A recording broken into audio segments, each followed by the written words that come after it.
अरे जाए के न मन करे तोहरा से दूर हो, पैसे के कारण रानी बानी मजबूर हो जाए के न मन करे तोहरा से दूर हो, पैसे के कारण रानी बानी मजबूर हो। नहीं रे कमाइब त कहाँ से खियाइब, करब याद तोहे हरदम।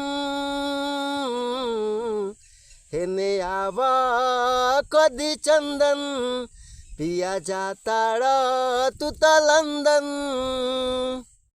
चल जइबा बाहर त कटी कैसे रतिया, याद आई पिया तोहर मीठी मीठी बतिया।